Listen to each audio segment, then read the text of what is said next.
Oke, kita lanjut lagi di video kali ini. Kita akan mulai mengerjakan, bukan mengerjakan, memahami dulu struktur project Laravel sehingga nanti teman-teman bisa paham dengan baik masalah Eloquent. Nah, di sebelumnya kita sudah setup Tailwind, CSS dan segala macamnya.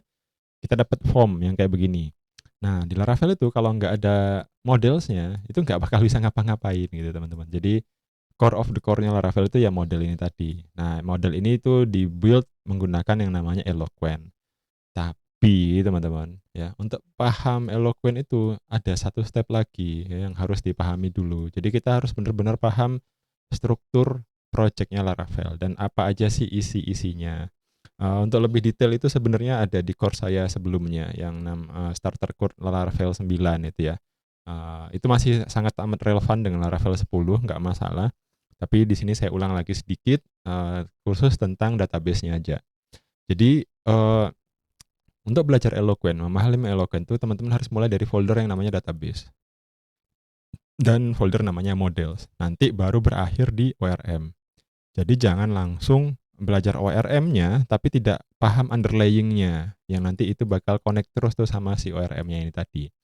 Jadi experience mengerjakan project dengan Laravel itu pada umumnya berbeda dengan project PHP biasa. Kalau mungkin dengan PHP biasa teman-teman itu akan nge-create database-nya directly misalkan di PHP MyAdmin.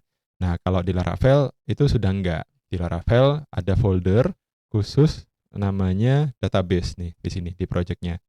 Di project-nya ini ada yang namanya migration, ada yang namanya factories, dan ada yang namanya seeders. Nah, ini ya.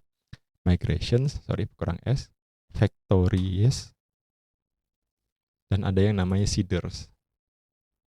Nah, ini itu mempunyai fungsi-fungsi sendiri. Nah, yang pertama itu migration. Jadi di database Laravel itu, migration ini gunanya adalah untuk men-tracking histori perubahan database. Nah, nih.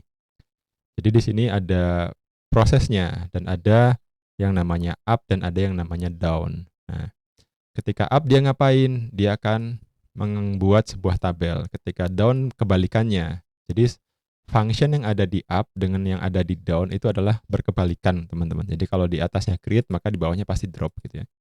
Nah, ini history perubahan terhadap database itu. Nah, ini proses nge-create tabel user, proses nge-create tabel password reset token, uh, membuat failed job, membuat personal access token dan lain-lain. Ini proses pembuatan tabelnya. Jadi secara historis perubahan tabel itu ada di dalam file migrations ini. Sehingga nanti manfaatnya adalah kalau teman-teman sharing project, teman-teman udah nggak perlu lagi ngirimin backupan SQL-nya.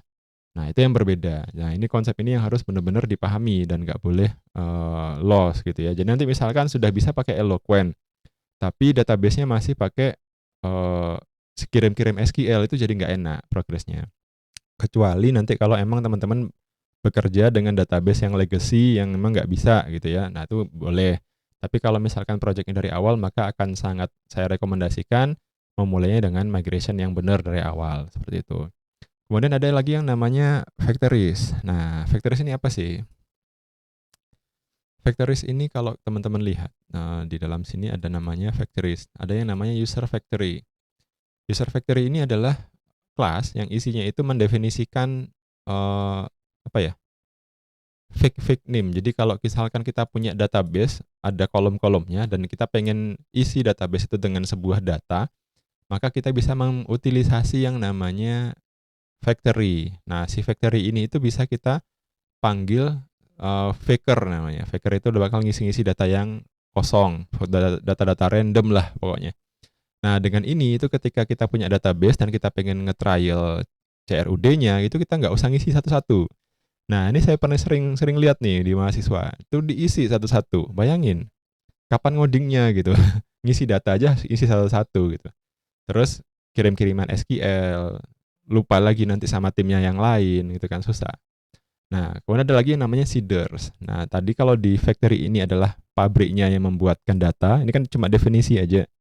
Nah, untuk memanggil dan menjalankannya ada yang namanya dengan di seeders. Nah, ada database seeders. Di database seeders ini kita bisa memanggil factory untuk membuat data. bisa kita isi dengan memanggil modelnya dengan proses eloquent nanti, dan kita bisa memanggil dengan cara yang lain. Nah, mudah-mudahan teman-teman paham bahwa kita emang harus pahami ini dulu. Nah, nanti saya akan coba dengan studi kasusnya, misalkan ada sebuah forms yang seperti ini, kita akan buat satu tabel sederhana dulu, dan kemudian nanti kita akan tambahkan pelan-pelan sebuah relasi atau apapun yang lain di situ. Nah, sambil mengeksplorasi basic-basic yang ada di eloquent-nya ini. Jadi, gimana nanti cara membuat kelas modelnya lengkap dengan perintilan-perintilannya nanti akan ada di situ. Nah, sekarang pahamin dulu, coba dibuka dan sambil dibaca apa sih perbedaannya masing-masing kegunaannya dari folder-folder ini. Oke, see you in the next videos.